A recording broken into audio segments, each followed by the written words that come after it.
भागवत गीता अध्याय 4 ज्ञान योग के श्लोक 11 से 20 तक भगवान श्री कृष्ण ने ज्ञान, कर्म और भक्ति के महत्व को समझाया है।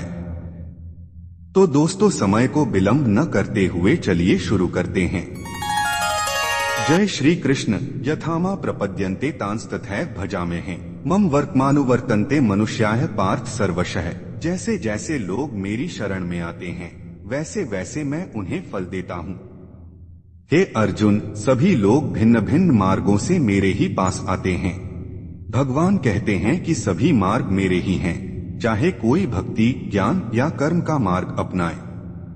व्यक्ति जिस प्रकार से भगवान की आराधना करता है, भगवान उसी प्रकार उसका उत्तर देते हैं।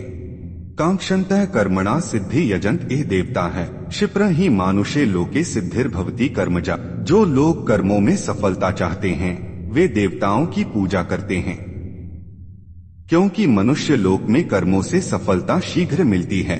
यहाँ बताया गया है कि जो सांसारिक सुख और धन की इच्छा रखते हैं वे देवताओं की पूजा करते हैं, लेकिन यह सफलता अस्थायी है, क्योंकि यह केवल कर्म का फल है। चातुर्वर्ण्य मया सृष्ट गुणकर्म विभागशः तस्य कर्तारमपि मा विद्य कर्तारम व्ययम्। गुण और कर्म के अनुसार मैंने 4 वर्णों की रचना की है। यद्यपि मैं इसका कर्ता हूँ, फिर भी मैं अकर्ता और अविनाशी हूँ। भगवान स्पष्ट करते हैं कि 4 वर्ण ब्राह्मण, क्षत्रिय, वैश्य, शूद्र गुण और कर्म के आधार पर बनाए गए हैं, जन्म के आधार पर नहीं।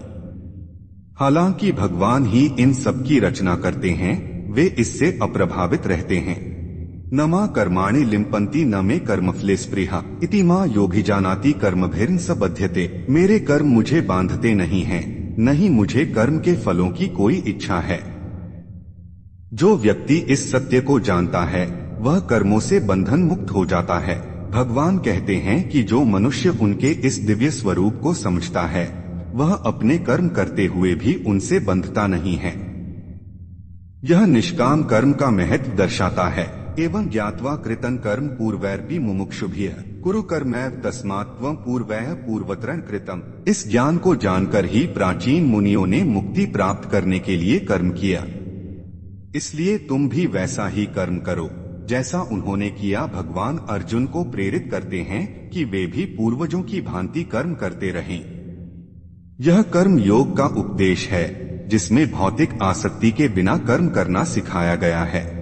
किं कर्म किम कर्मेति कव्योप्यत्र मोहिता है तत्ते कर्म प्रवक्ष्यामि यज्ञात्वा मोक्ष से शुभान। कर्म क्या है और अकर्म क्या है, यह जानकर विद्वान भी भ्रमित हो जाते हैं। मैं तुम्हें कर्म का ऐसा रहस्य बताऊंगा जिसे जानकर तुम अशुभ से मुक्त हो जाओगे। भगवान कर्म के गूढ़ रहस्यों को समझाने का वादा करते हैं। यह श्लोक ज्ञान प्राप्ति की आवश्यकता और कर्म की गहराई को दर्शाता है। कर्मणो ह्यपि बोद्धव्यं च विकर्मणः अकर्मणश्च बोद्धव्यं गहना कर्मणो गतिः। कर्म को भी समझना चाहिए, विकर्म अधर्म कर्म को भी और अकर्म निष्क्रियता को भी।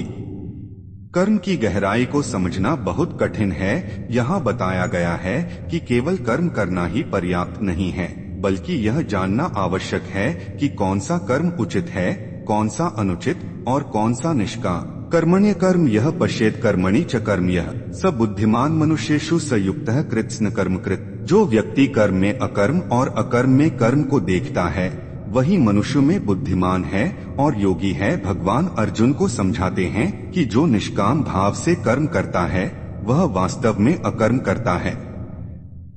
यह कर्मयोग की पराकाष्ठा है। यस्य सर्वे समारंभाः काम संकल्पवर्जिता है ज्ञानाग्निदग्ध कर्माण तमाहुः पंडितम बुधा है। जिसके सभी कर्म कामना और इच्छाओं से रहित हैं और जिसे ज्ञान रूपी अग्नि ने जला दिया है उसे ज्ञानी कहते हैं। यह श्लोक बताता है कि जब व्यक्ति इच्छाओं से मुक्त होकर केवल कर्तव्य भावना से कर्म करता है तो वह ज्ञानी कहलाता है।